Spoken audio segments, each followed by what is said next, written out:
Hello and welcome to Unleashed. I'm your host, Will Bachman. Hey, Umbrex just published the marketing plan playbook and template, and you can get that resource free on our website. Just go to services and then the marketing page. I'll include a link in the show notes. And we are, of course, already thinking about doing a second edition of that playbook and to where we'll be including some real world experience, adding some stories and some tips and tidbits and additional thoughts.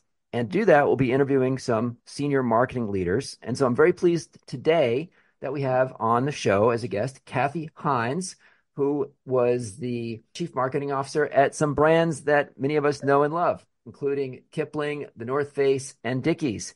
Kathy, welcome to the show. Hi, Will. It's nice to be here. So, Kathy, before we jump into this, just tell us a little bit about your experience with these different brands, all owned by VF Corporation, and just sort of about the years you worked there and kind of what your role was. Excellent. Yeah, so I spent about 8 years at VF. The way that I got there is I actually started my career in management consulting at Bain. From Bain, I did a couple of other things before I got an MBA, went to Nike. So I would say is my Nike experience, my 5 years at Nike really did form a lot of the foundations of who I am. In terms of lifestyle and sports marketing. And so from there, it really put me in a favorable position to move into VF. So coming back to your VF question, I started in a brand called Kipling, which is actually originally from Belgium, but I was responsible for their digital and marketing in North America. And it was one of the smaller brands within VF, but we were really, really proud that we were able to take this brand and do a lot with a little and grow the brand dramatically. On the back of this experience, or not on the back of it, during this experience, I'd spent a decent amount of time in Belgium, which is where the headquarters for the brand was. And I got to know the VF international team pretty well. And as a result of that, and as a result of the positive performance at Kipling, I was asked to move over to Switzerland. And I spent almost 4 years in Switzerland, first leading marketing strategy and e-commerce globally for a brand called Napapiri, a really incredible brand that I have so many fond memories of the work that we did together there. And then from there, I went on to lead marketing in Europe as well as strategy in Europe for the North Face. So again, incredible experience at those brands at VF in Europe. And after that stint in VF Europe, which was almost 4 years, I moved back to the US when VF bought Dickies, and I took on the role of Global Chief Marketing Officer for Dickies, based in Texas, also responsible for licensing. So I've just been very fortunate to have a nice breadth of experience on the back of all of that. Wonderful. So let's take a theoretical lifestyle sports clothing brand, not one of the ones you worked on, and walk us through. Let's say you brought in as chief marketing officer and asked to develop a professional marketing plan, kind of soup to nuts. Walk us through your process from beginning to end. They probably have something in place, but let's say it's maybe a bit more of an informal, but you're brought in. Walk us through the process of developing a marketing plan. Okay, great. And what I'll probably start with as well is in most of my roles, I had responsibility for the marketing team, but also for the corporate strategy team. So what I want to share is actually how we would start with strategy, and then that strategy would then inform how we built out the marketing strategy. So I'll start with that. I'll give a theoretical example. So let's say that I've moved into a global sports or lifestyle brand. And job number one is to identify what our aligned corporate strategy is. The first thing I would do is work closely with the leadership team to ensure that we're really clear that we're going to come together to build this strategy together. And that means really understanding the financials, where our sources of growth are coming from, any operational opportunities, and really bringing the team together. The way that normally I would do that is in a couple of day offsite where we collectively come up what our long-term objectives are. So 3 years out, and then how that comes to life as individual year strategies. So to bring that example to life, let's say that our long-term objective is going to be the leader in both performance and lifestyle apparel within our category across our key markets. And we want to be growing double digit and we want to do that profitably. Perhaps that's what we set as our North Star. We would then pick then specific strategies collectively as a team that might drive that long-term objective. So one example of a strategic choice that we might make is, let's say then rather than trying to, as a team, attack 15 markets, which can be really difficult and resource intensive, we might then identify that 4 or 5 geographies are actually driving disproportionate growth. So that strategic choice might say something like, we're going to overtly put our efforts towards the UK, China, and the US, for example, because we might say that those 3 markets are really driving disproportionate growth, and that's where we want to put in our efforts. So that's an example of one strategic choice. Another example of a strategic choice that we might come up with together is that rather than drive really collection-based awareness with our consumers against our products, we want to elevate our most iconic products. We want to elevate the products that are most discernible to a consumer so that when they come in to our brand, they know that's the product that I want to come in and buy. I aspire to that product with this brand. What that does is it gives us a real opportunity to make sure that we're the best in the world at that iconic product. And usually collectively as a team, we'd identify a portfolio of iconic products and then just choose to pulse those. So again, to summarize that process from a strategy perspective, we'd identify some long-term objectives or a long-term objective. We then identify key strategic choices that line up to that objective. So in this case, I shared 2 examples, the geographic focus and then the product focus, although there can be many, many other examples of strategic objectives. Another one that I had in one of our brands was we really, really needed to improve our gross to net, which was our profitability from that gross margin all the way down to the operating margin, and making sure that we were making really effective choices at getting to that operating margin that made sense for us. So that's kind of overall business strategy. What that does is collectively as a team, we've said, okay, here's where we're going long term. And here are the 1-year strategic choices that we want to make sure that we're holding hands on. So then based on that, I want to come back to your question on how does that translate to a marketing strategy or a marketing plan? So then as a chief marketing officer, what I would do with that is I would say, okay, collectively, now I know as a business where we're going, what's important to us. And then I would bring the team together to make sure that we were developing a marketing strategy with a long-term objective and strategic choices that directly lines up to those corporate strategic objectives. So that would be one body of work that I would start with as a really important process. Separately from that, there's what I call the brand foundations or the marketing foundations that we have to put in place to ensure that as a marketing team collectively, we're really all singing from a consistent place and that we're really aligned on who we are and why we exist. So the bodies of work that kind of line up with that marketing strategy, one would be brand purpose. So just being really, really clear why our brand exists. And so it's usually an exercise. At Dickies, for example, our brand purpose was we champion the dignity of work. So that's an example of a brand purpose. A second body of work is based on that brand purpose. What are our brand values? So if a brand is a human being, like what are the values that really define that brand? And we would go through that exercise and make sure that we identified very clearly what those values are. And then the third body of work is our brand personality. So once we know our purpose, our values, we'd identify what the brand personality is. What that does at that point is it allows us to go into really clear, most specific areas of work that guide the direction of the brand. So one is it allows us to define the body of work around brand and design guidelines. That's more visual, but what does the brand look like and sound like? What is our logo? How does that look like on packaging and retail experience? So what is that visual creative manifestation of the brand? And it's usually a pretty detailed book that is informed by this purpose, values, and personality. So that's another body of work, brand and design guidelines. Another piece of work is how do these purpose, values, personality inform how we sound?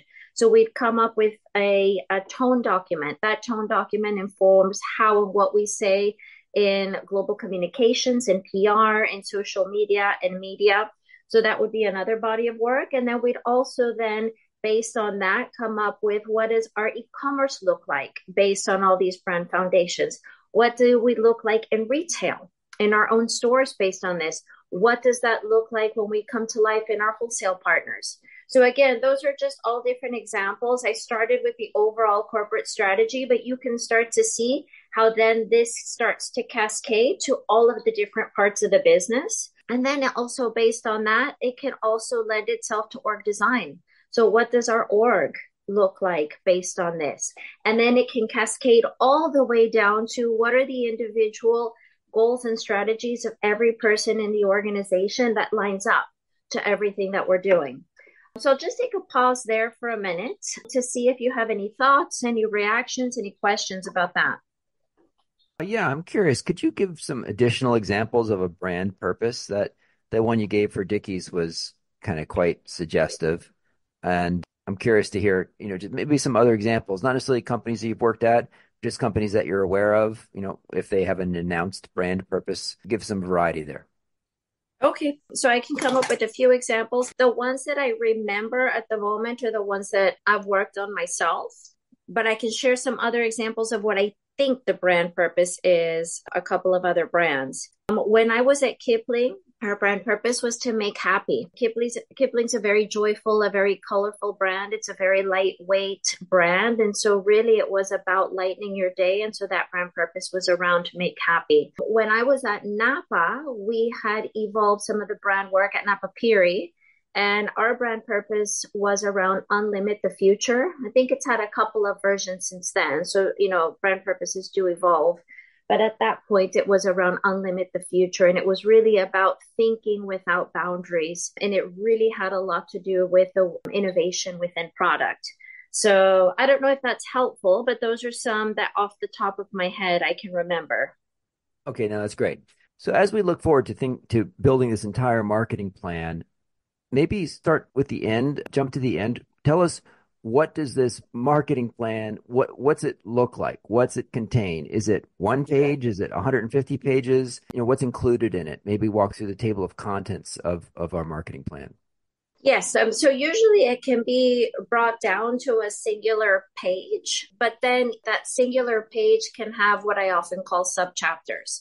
So you can build it in the form that looks like a house. If you're I don't know, a brand that build boats, it can look like a boat. So it really can look like anything, but let's use the house example. So usually at the very top of the house, you would have the brand purpose because that's kind of the pinnacle and what the brand stands for and why the brand exists, the brand purpose. Although some people like to put the brand purpose at the very foundation of the document. So brand purpose usually sits at the top of, this house, which is a one-page document. Then often what I like to have after the brand purpose is just a real clear articulation under that of the values. And that's usually really powerful words in terms of what values the brand represents. And underneath the values would be the brand personality. And then under the brand personality, you can then have additional details that is marketing related. I actually like to have the strategic choices in there so that you're having a really clear alignment of what the brand foundations are as connected to the corporate strategy. So that's one way to do it. And then what you can start to do, if that's kind of the one page manifestation of what the brand stands for, can then have subsequent pages that really drills down in either the brand purpose or drills down into the values or personality, or starts to show how these things do inform kind of communications and PR or social media, or how it informs what it looks like on e-commerce. So to answer your question, you can summarize it in a page, but then there's often drill downs, and those drill downs are really important that they do map to that one pager. Okay, that makes sense. So we have a bunch of these sub chapters. There's probably, I imagine, a sub chapter on just like knowing your audience, on knowing your customers, customer segmentation. Talk about that sub chapter a bit. Yeah, so segmentation, that's actually one of my favorite ones to talk about because often what I find is that brands will take kind of their existing audience to try and understand what their consumer focus is. And while that isn't wrong, what that does is it kind of limits a brand to an existing audience. And the way that I like to think about segmentation is yes, your existing audience is important, but if you really want to grow, you want to think about the potential of your audience and the growth of that audience. So, to give an example of that, is let's say you have a brand that's really, really rooted in an extreme sport as part of the outdoors. And so, with that, if you're just looking at your existing consumers and they're mostly extreme athletes, it's going to be really hard to use that segmentation to unlock and grow the brand. However, if you say, okay, at the very, very core of our consumer segmentation is this extreme outdoor athlete, that can serve as kind of your muse, your innermost kind of most extreme consumer. What I then like to do is segmentation and say, okay, what is the concentric circle that sits outside of that core extreme athlete? Maybe it's someone that is an extreme athlete, but they're not as intense. Perhaps they don't compete at a global or at a national level. So that can be a concentric circle around that where they're still a serious athlete, but they're not kind of at the very, very top of the game. Then there can be a concentric circle around that, which is another consumer set, which, plays in that sport, but isn't necessarily competitive, but they're pretty good and they play in that store. And so you can start to see how these concentric circles expand. And what that segmentation does, it allows you to stay true to your most extreme part of your consumer base and the most authentic part of the consumer base. But it also allows you to start to expand and say, well, what is the second concentric circle? Like, what does that person value? And then the third concentric circle, what does that person value? And it allows you to start to expand. But then a lot of brands stop there whenever they are kind of in this extreme type of sport or niche sport industry.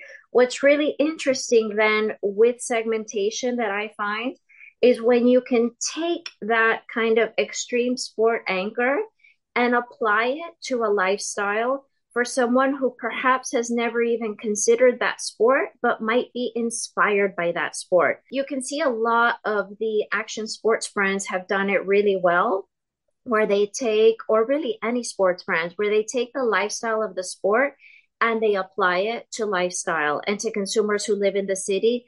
And that can often be the outermost concentric circle, or from a segmentation perspective, you can think about that consumer as your most influential lifestyle consumer that is looking for authenticity in anything, whether it's music or sport or anything, as the most influential, who are looking to adopt interesting things and start drawing concentric circles around that lifestyle consumer to grow your market.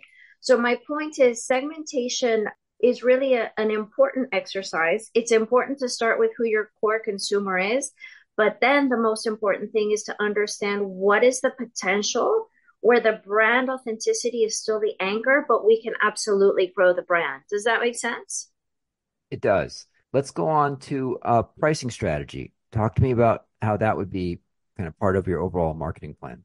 So pricing strategies are interesting one that's often a part of the product team, if I'm honest. But we did have an experience with a brand that I worked on, and I won't talk about which brand it was, but what we were finding was we were actually priced too low.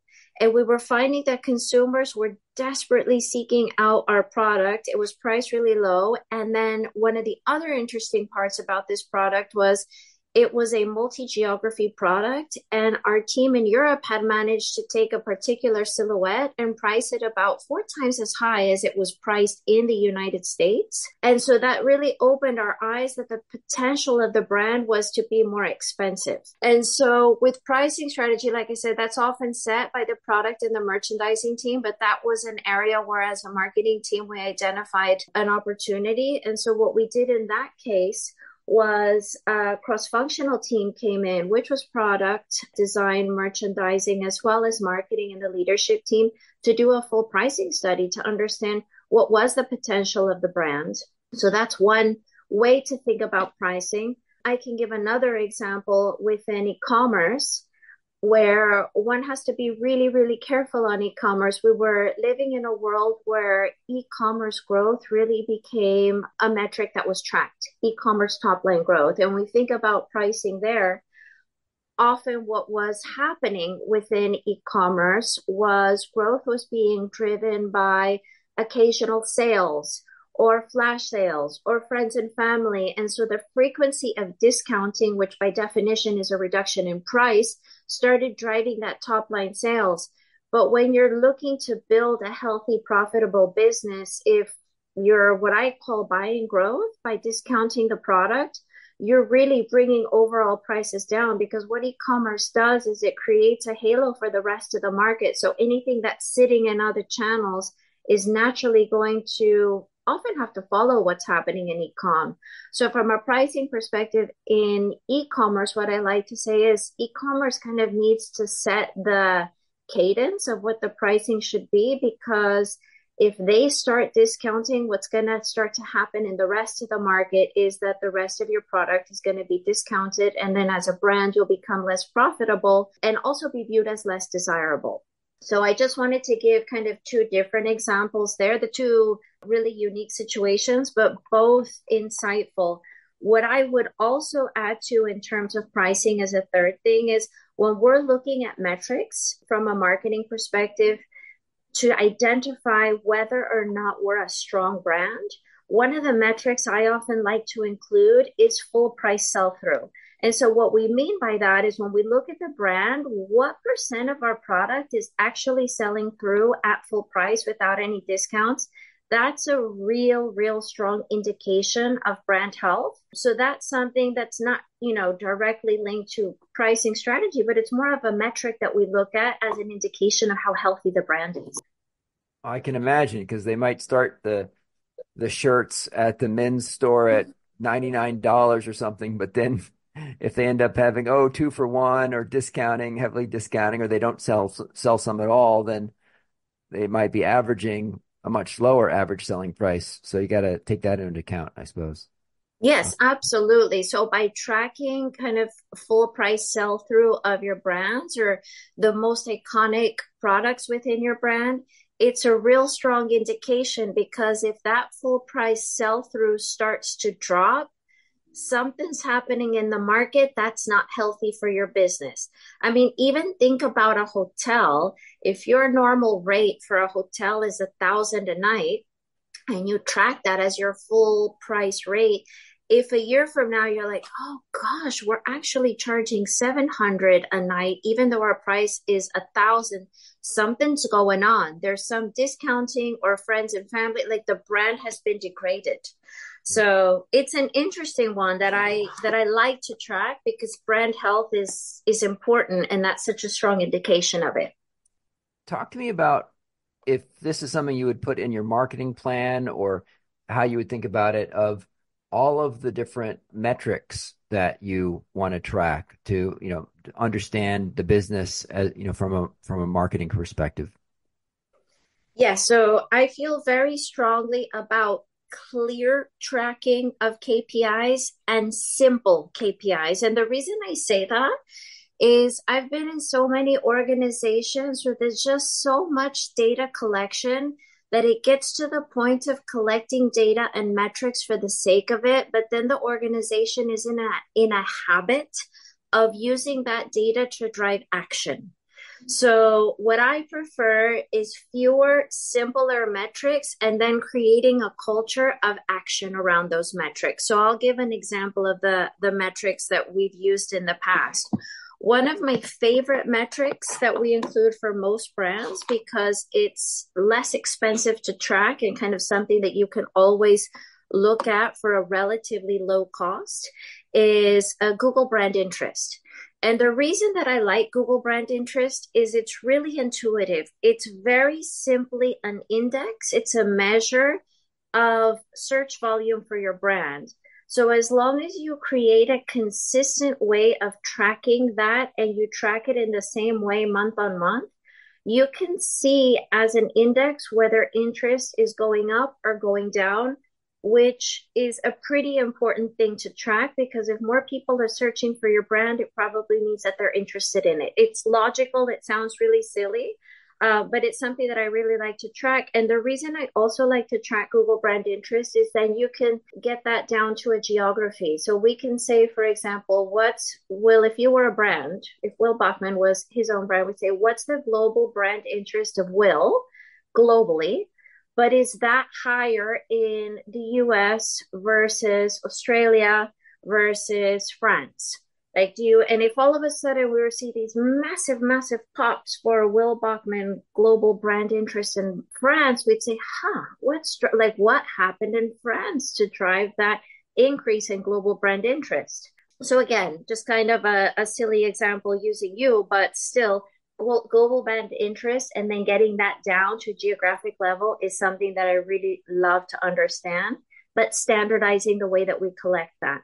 And the other reason that I like global brand interest or Google brand interest is there was a regression analysis done. This came from Google themselves that consistent increase in Google brand interest is directly tied to a pretty soon increase in sales for the brand, which again makes sense. If someone's searching over and over and over again for a certain brand, it probably means that they're in the market to buy it. So it makes sense, but it's something that we like. So it's Google brand interest. The second one that I like to track is social media engagement. So in the old days, you used to track, how big the fan base was for your channels and social media. But, all of the digital media providers of the world, the Facebooks and all of those got really, really smart and made it increasingly expensive to grow your fan base and harder to grow your fan base. And the algorithm got really smart. So fan base became something that I was less interested in tracking from a brand perspective. But brand engagement was interesting, again, because it's really, really logical that if there's high engagement, that means people like the content that you're posting. So it sounds super, super simple. But again, using you, Will, as a brand again, if you post something and it generates 500 engagements and comments, and if one of your colleagues posts something and it generates 2 engagements and comments, your content is more valuable. So you're doing better as a brand. So that's why brand engagement is something that I think is really important in social channels. So we have Google brand interest as one. We have brand engagement as the second one, and that's in social channels. A third one that I've already mentioned, so I won't go into it again, is full price sell through. So how is the brand doing selling through at full price? The other thing I like to track is if your brand has a direct to consumer offering through e-commerce or through retail, is your customer base growing? And by that, I mean, is your list growing? Are you getting more people to opt into communication to you per month than are opting out? Often brands will just report on new signups, and I don't find that valuable. I found what's valuable is net new people. So making sure that every month that total pie is getting bigger, that addressable pie of people. I mean, that's what I would say for now. You can start to go even deeper than that, but those are the 4 that I really like to focus on. Awesome. And the Google brand interest, is that an actual defined thing in the universe, or is it something that you make up by saying using Google Trends? And is it a defined thing? I could go find what the Google brand interest is for a given company, or is that more of a self-defined metric? So it's available through Google's analytics tools. So you can find it on your own. What I will say is, let's say you are a person that's tracking 30 brands. You want to make sure that you're tracking all 30 of those brands in the exact same way with the exact same time frames for it to be an apple to apple comparison. So the reason I share that is if you go look up the Google brand interest of cell phone covers Inc., and I go look up the Google brand interest of fancy cell phone covers Inc., a different company, if we haven't put into Google Analytics the exact same way of tracking those two things, we might get different answers. So the short answer is yes, it's publicly available, but the longer answer and the nuanced answer is you have to make sure that you're tracking things in a consistent way when you want to make comparisons. How do you think about, to what degree would you include your marketing technology stack in your marketing plan? So that is going to depend. So in the brands that I have been involved with, we had the amazing opportunity of having a really strong technology partner team. So that often didn't reside in the marketing team. So what I would say is it just depends. In my case, it was through the partners, through the technology partners. What about other sorts of strategic partnerships? How would you address those in your marketing plan? So strategic partnerships, I mean, that's such a it's such a broad word. I think strategic partnerships it can be so many different things. So in some of the brands that I worked with, some of our most valuable strategic partnerships were the collaborations that we did that would take our product in collaboration with an emerging designer or an emerging brand and create something really, really interesting and a really cool product that was one of a kind. So that's one example of a strategic partnership. Another strategic partnership that we were looking at with another brand was how do we take our go to market process and shorten it by making the production much faster and closer to where our distribution is. So that's another example of a strategic partnership that is important. It's less of a marketing strategic partnership, but it can be a really unique thing to talk about that sets a brand apart. So I would say that's another example of a unique one. You know, other strategic partnerships, sometimes brands don't think about it in this way, but your agency partners are also your strategic partners. And so that's something that I invested a lot of time and effort, and often the agency partners, um, from my perspective, are an extension of the team. So those strategic partners, if they really feel invested and are treated like an authentic member of the team, my gosh, the work that comes out of that can be absolutely magical.